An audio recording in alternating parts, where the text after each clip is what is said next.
Good morning. This is Jen, the Liberty Lion. Today, I want to talk a little bit about the Constitution, and I want to point out to you something in the Bill of Rights, the Second Amendment. We're all pretty familiar with what it says, but I want to point out a couple things in here. The Second Amendment of the Bill of Rights to the Constitution of the United States. A well-regulated militia being necessary to the security of a free state. Now, it's important that we notice here that it does say a free state, the right of the people to keep and bear arms shall not be infringed. I want to make note here that the people of the free state is not the same as we, the people of the United States, because the United States is not the free state. The United States is the military, and we'll look at that here in a moment also. So a well-regulated militia being necessary to the security of a free state, the right of the people of the free state to keep and bear arms shall not be infringed. To bear is to show. Arms is the same as saying power.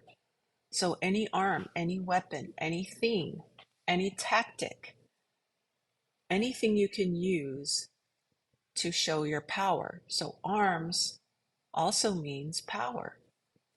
So a well-regulated militia, so a well-trained and regulated militia.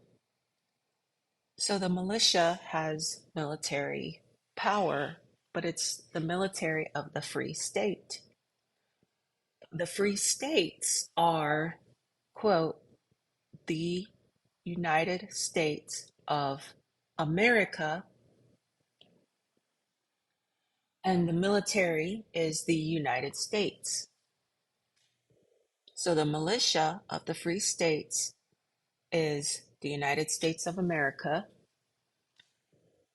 and this amendment is talking to those who have the power to take this away, and that is to the United States, which is the military. So I want to go back up here and look at the preamble.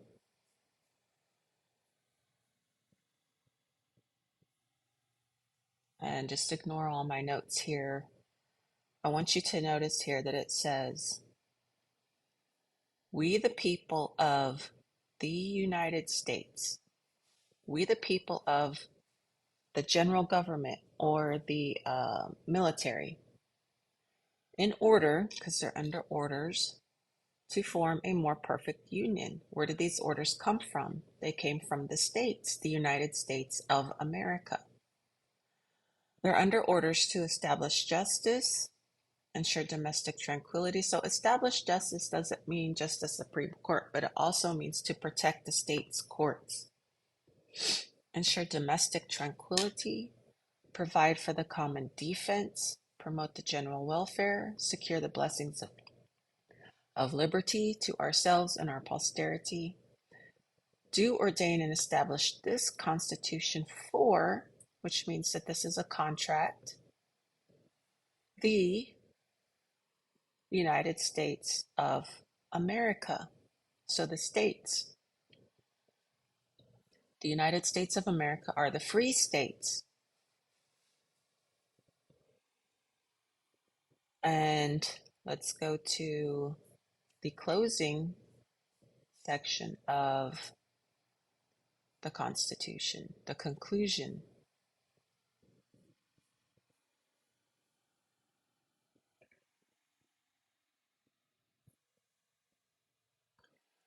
Done in convention by the unanimous consent of the states, the free states, present the 17th day of September in the year of our Lord 1787 of the independence of, oops, it won't stop now. The United States of America, not the independence of the United States. The United States has no independence because the United States is a military force. The seat of government governs the military forces in the states. The military cannot even come off federal lands unless called by the governor and sent by the president.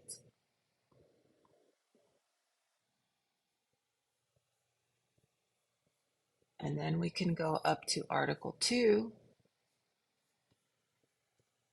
and we see that the executive power, so this is the president or executive power, the executive power shall be vested in a president of the United States of America, not the United States.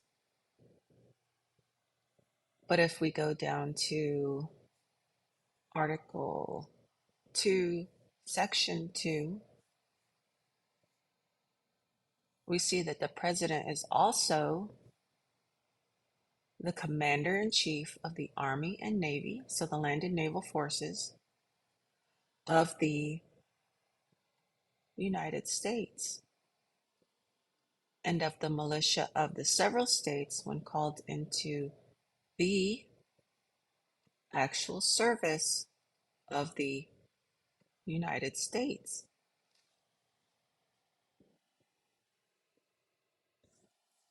So maybe things make a little bit more sense now. This is the military, the United States.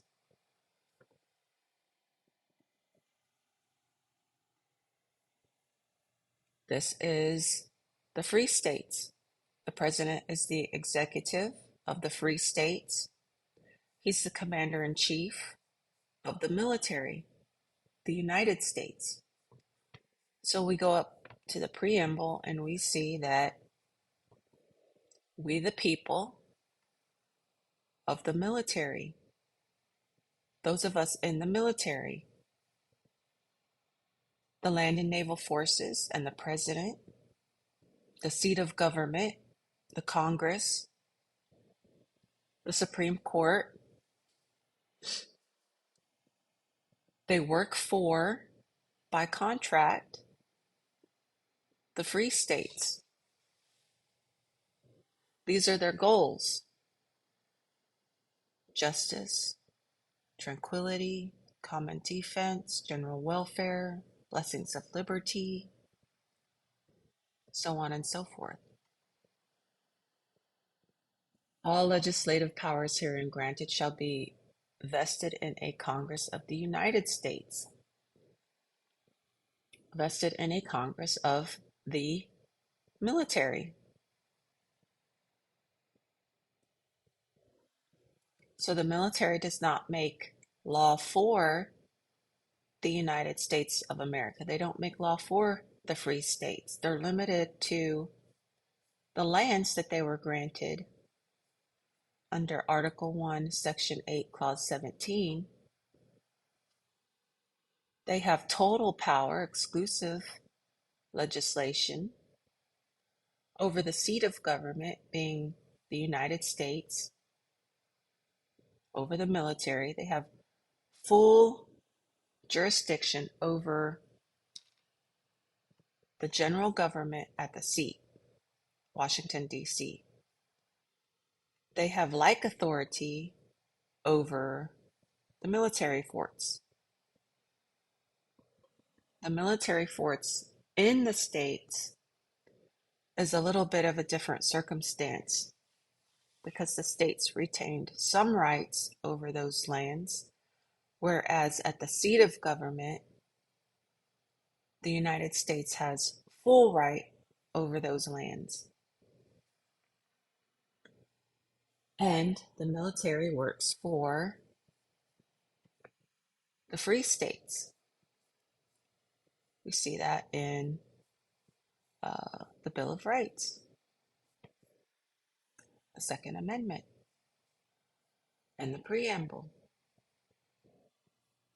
A well-regulated militia being necessary to the security of a free state. Each of the states are free, sovereign, and independent. And we see that in the Articles of Confederation. The states hereby severally enter into a firm league of friendship with each other for their common defense, security of their liberties, and their mutual and general welfare, binding themselves to assist each other against all force offered to or attacks made upon them or any of them on account of religion, sovereignty, trade, or other pretense whatever. So the United States of America got together. I read actually the wrong article. Got together for purposes of their mutual security, common defense. And each state retains its sovereignty, freedom, independence, and every power, jurisdiction, and right, which is not by this Confederation expressly delegated to the United States and Congress assembled. And the Constitution came later. And it just outlined more clearly all the things that the United States was to do, the military powers.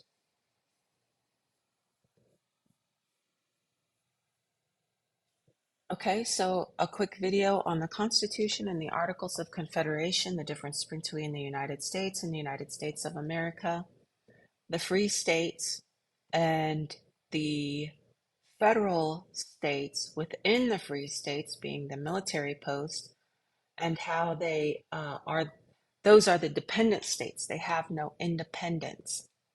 The United States is not free, sovereign, and independent, and they were only granted rights, powers, and jurisdictions, not freedom, sovereignty, and independence. They were not granted freedom, sovereignty, and independence. They were granted power, jurisdiction, and right.